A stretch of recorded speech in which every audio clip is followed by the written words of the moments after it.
तो हेलो बच्चों, क्या हाल है। आशा करता हूँ कि आप सभी लोग ठीक हैं। जैसा कि आप और हम सभी जानते हैं कि अभी पूरी दुनिया में लॉकडाउन चल रहा है, जिसकी वजह से पूरी दुनिया अपने अपने घर के अंदर बंद है। तो ऐसे टाइम में हमारी स्टडी बहुत ज़्यादा हैम्पर हो रही है। ख़ास तौर से जो बच्चे बोर्ड एग्ज़ामिनेशन और जो बच्चे हायर एजुकेशन के लिए गए हैं, उनकी स्टडी बहुत ज़्यादा हैम्पर हो रही है। तो ऐसे हालात में हमने सोचा कि क्यों ना हम एक YouTube चैनल के ज़रिए अपने बच्चों को उनका स्टडी मटेरियल उनके घर तक पहुंचाया जाए। आज हम टेक्नोलॉजी के इतने थैंकफुल हैं कि सारी चीज़ें हमें बहुत ही आसानी से अवेलेबल है। हमें बिना कुछ किए हम चाहें तो बहुत सारी चीज़ों को अपनी तरह से हैंडल कर सकते हैं इंटरनेट के माध्यम से। तो दोस्तों, इसके लिए हमने एक YouTube चैनल बनाया जिसका नाम है गैलेक्सी एकेडमी।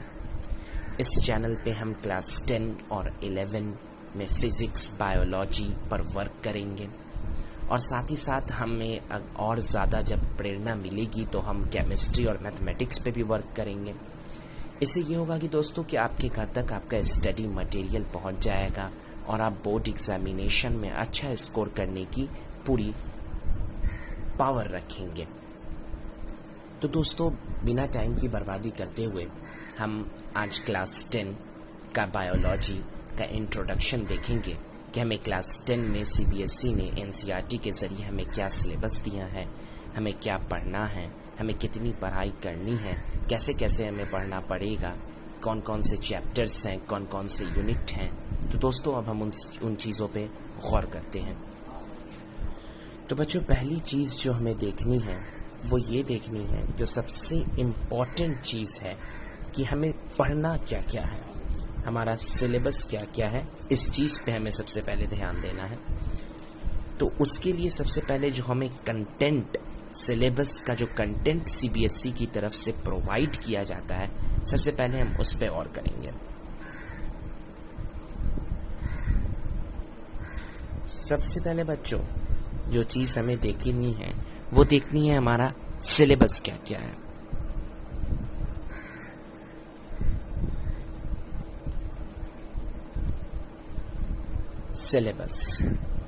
सिलेबस में जो यूनिट्स हैं, कुछ बच्चे कंफ्यूज हो रहते हैं कि यूनिट्स कैसे फिजिक्स, केमिस्ट्री और बायोलॉजी में बटी हुई है। तो आज हम आपकी इस कंफ्यूजन को यहाँ हम क्लियर करेंगे।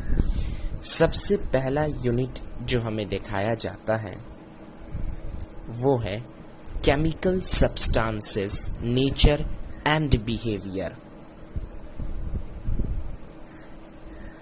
Chemical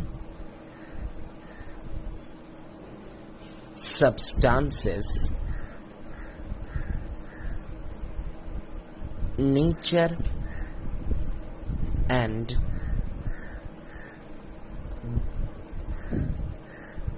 behavior। और ये जो है 25 मार्क्स को कंस्टिट्यूट करता है। दूसरा जो इम्पोर्टेंट यूनिट है वो है world of living. World of living ये 23 मार्क्स को कंस्टिट्यूट करता है। फिर जो तीसरा यूनिट है वो है नेचुरल फेनोमेना। ये 12 मार्क्स को कंस्टिट्यूट करता है। और जो हमारा चौथा यूनिट है वो है इफेक्ट्स ऑफ करंट, जो कि 13 मार्क्स को कंस्टिट्यूट करता है। और जो हमारा पांचवा यूनिट है वो है नेचुरल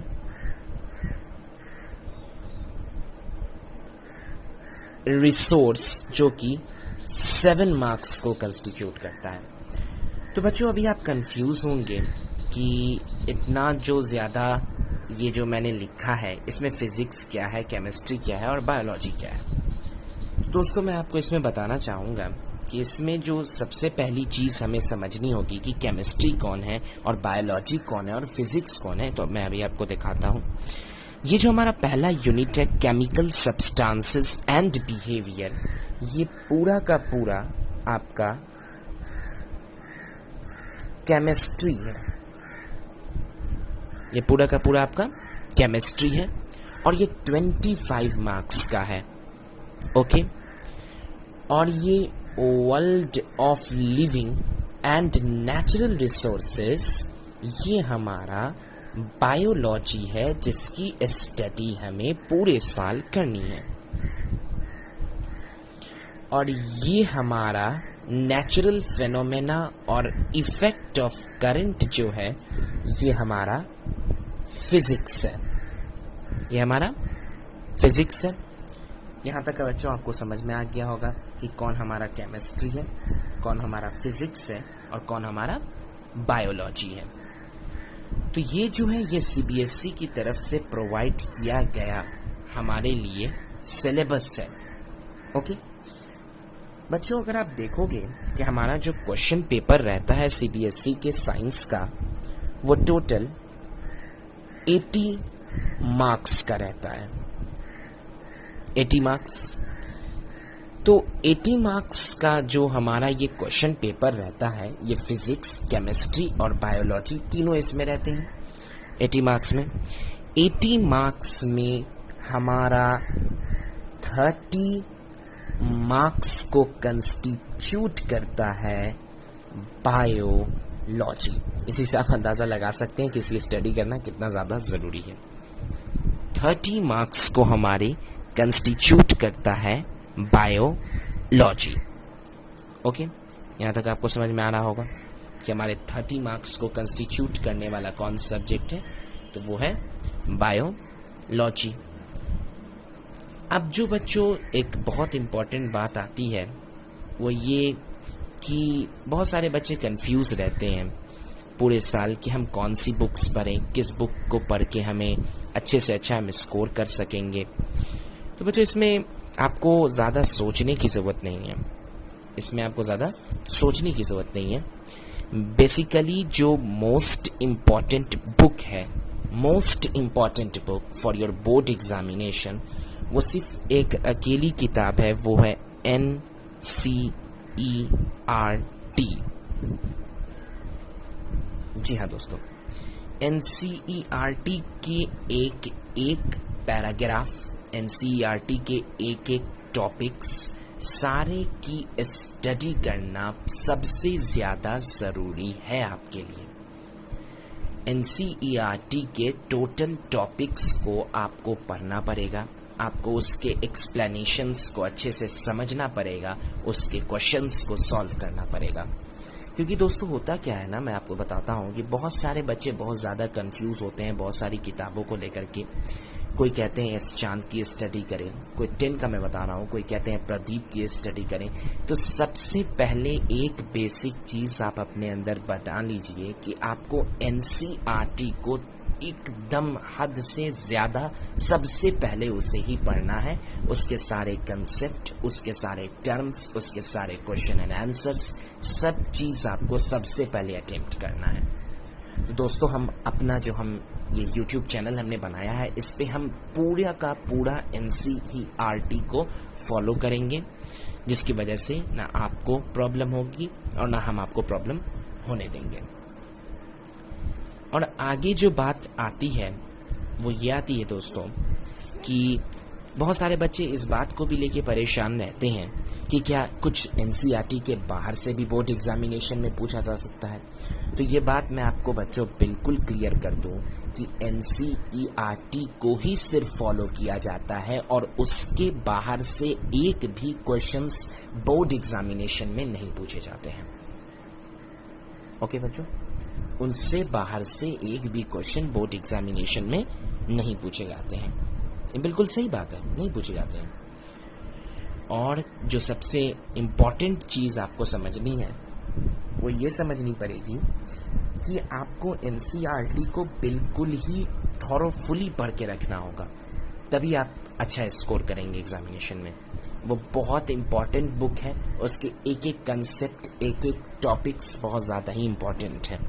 तो हमें जो किताब पढ़नी है वो है NCERT।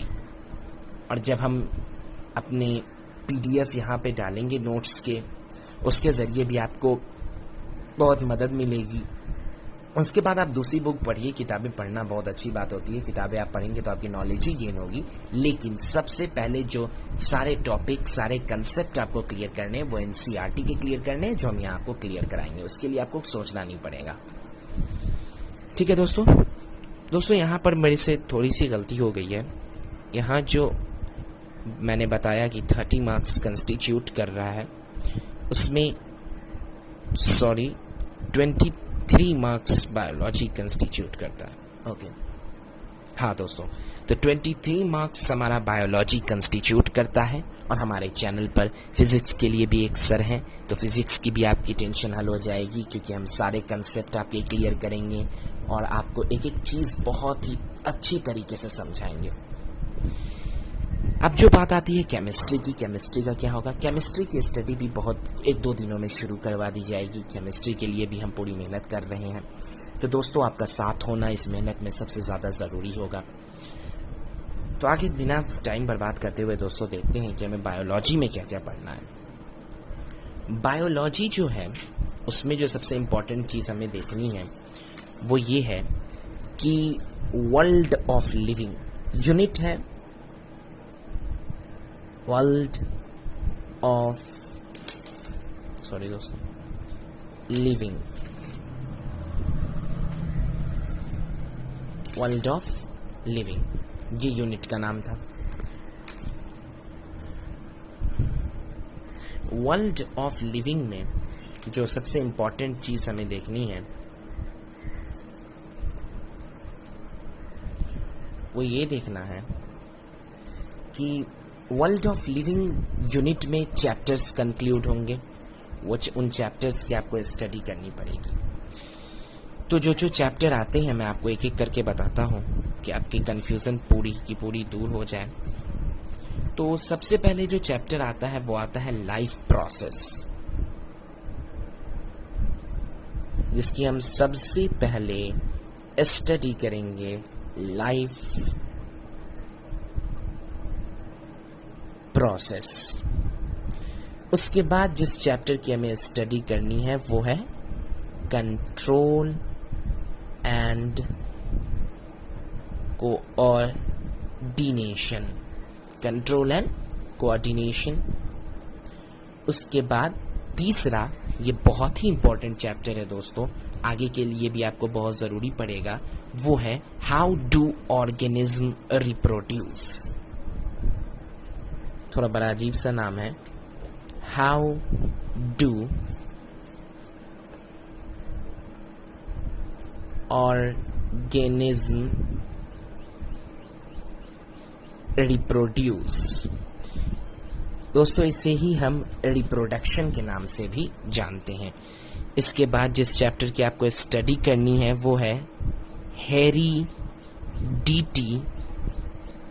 And evolution, heredity and evolution. इसे हम आगे चल के जेनेटिक्स के नाम से जानेंगे, हेरिडिटी एंड इवोल्यूशन। तो दोस्तों मैं जान रहा हूँ यहाँ तक कि आपकी बात सारी समझ में आ गई होगी, क्लियर हो गई होगी। तो वर्ल्ड ऑफ लिविंग जो हमारा यूनिट है उसमें जो जो चैप्टर्स हमें पढ़ने हैं, सबसे पहले हमें स्टडी करेंगे लाइफ प्रोसेस की, फिर कंट्रोल एंड कोऑर्डिनेशन की, फिर हाउ डू ऑर्गेनिज्म रिप्रोड्यूस की, फिर हेरिडिटी एंड इवोल्यूशन की। उसके बाद भी दोस्तों 2 चैप्टर आते हैं, वो है एनवायरनमेंट और मैनेजमेंट ऑफ नेचुरल रिसोर्सेस। उसके बाद जो 2 चैप्टर आते हैं वो है दोस्तों एनवायरनमेंट, और उसमें जो आता है वो है management of natural resources, management of natural resources. ये 2 चैप्टर भी आपके बायोलॉजी में हम स्टडी करेंगे। तो सबसे पहली चीज़, जो सबसे पहला यूनिट, सबसे पहला चैप्टर जो हम पढ़ेंगे वो हम पढ़ेंगे लाइफ प्रोसेस। लाइफ प्रोसेस ये बिल्कुल आपके लिए एक नया यूनिट है। आप 9 से 10 में आए हैं, बहुत कम ही लोग होंगे जो 9 में उतनी मेहनत से स्टडी करते हैं। मेहनत करने वाले भी हैं, ऐसा नहीं है। तो आपको कुछ सोचना नहीं है, हम आपके सारे कंसेप्ट यहाँ क्लियर करेंगे एनसीईआरटी में, जितने भी कंसेप्ट होंगे, ताकि आप बोर्ड एग्जामिनेशन में अपना बेस्ट परफॉर्मेंस दोगे। बस दोस्तों, मैं इतना चाहूँगा कि जैसे जैसे हम पढ़ाएं आप उस हिसाब से पढ़ते चलें, घर पे मेहनत करते रहें, तो आप बहुत अच्छा स्कोर कर सकेंगे बोर्ड एग्जामिनेशन में। वैसे भी अभी लॉकडाउन के टाइम में बहुत ज़्यादा बच्चों को वक्त मिल रहा है स्टडी करने का, किताबें पढ़ने का। तो जितना ज़्यादा हम स्टडी करेंगे, जितना ज़्यादा हम अपने ब्रेन को पढ़ाई में लगाएंगे, उतना ज़्यादा हमारा ब्रेन शार्प होगा। इससे क्या होगा कि हमें नॉलेज भी गेन होगी और हम अपने आगे की ज़िंदगी में सक्सेसफुल भी हो सकेंगे। तो दोस्तों, जो पहला यूनिट जो हमें पढ़ना है, आज हम उसका इंट्रो जानेंगे। आने वाले लेक्चर्स में हम उस चैप्टर की पूरी स्टडी करेंगे, एक एक कंसेप्ट की, एक एक टॉपिक की स्टडी करेंगे, एनसीईआरटी के क्वेश्चन सॉल्व करेंगे, सारी चीज़ें करेंगे।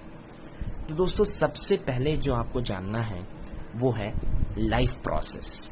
देखो दोस्तों, ये जो चैप्टर है लाइफ प्रोसेस ये कोई बहुत बच्चों का कहना है कि ये एक बहुत बड़ा यूनिट है, इसकी स्टडी करने में काफ़ी ज़्यादा टाइम लगता है। तो ऐसा नहीं है दोस्तों कि ये बहुत बड़ा यूनिट है या फिर इसकी स्टडी करने में ज़्यादा टाइम लगता है। आपको यहाँ गौर करना होगी आप इसकी स्टडी कर कैसे रहे हैं, क्योंकि इस चैप्टर में वो सारे प्रोसेस जो हम जीने के लिए परफॉर्म करते हैं, न्यूट्रिशन, रेस्पिरेशन, ट्रांसपोर्टेशन, एक्सक्रीशन, ये जितने भी प्रोसेस हैं जिनकी हम स्टडी करेंगे, जो हम अपनी ज़िंदगी में परफॉर्म करते हैं, उसके बारे में स्टडी करते हैं। तो दोस्तों, जाहिर सी बात है कि जो प्रोसेस हम परफॉर्म करते हैं उसके बारे में जानना कि ये प्रोसेस क्या है, इसमें क्या होता है, कैसे कैसे ये हमारे बॉडी में टेक प्लेस करता है, ये करना बहुत अच्छी बात होगी। तो इसकी स्टडी के लिए आपको सबसे पहले ध्यान में रखना होगा कि बहुत सारे लोग समझते हैं कि बायोलॉजी का मीनिंग ही है रटना, लेकिन ऐसा नहीं है कि आपको बायोलॉजी में सारी चीज़ें रटनी ही है। हाँ, कुछ चीज़ें आपको याद तो करनी ही पड़ेंगी, लेकिन बायोलॉजी में सारी चीज़ें आप रट के नहीं रख सकते हो। आपको प्रोसेस को समझना होगा, आपको चीज़ों को समझना होगा, कंसेप्ट को अपने माइंड में बिल्डअप करके उसे क्लियर रखना होगा। इससे ये होगा कि आपका जो नॉलेज होगा बायोलॉजी में वो इतना ज़्यादा हो जाएगा कि आपको 10 के आगे भी किसी हायर एजुकेशन में कोई दिक्कत नहीं महसूस होगी। तो दोस्तों, लाइफ प्रोसेस में जिन चीज़ों की हम स्टडी करेंगे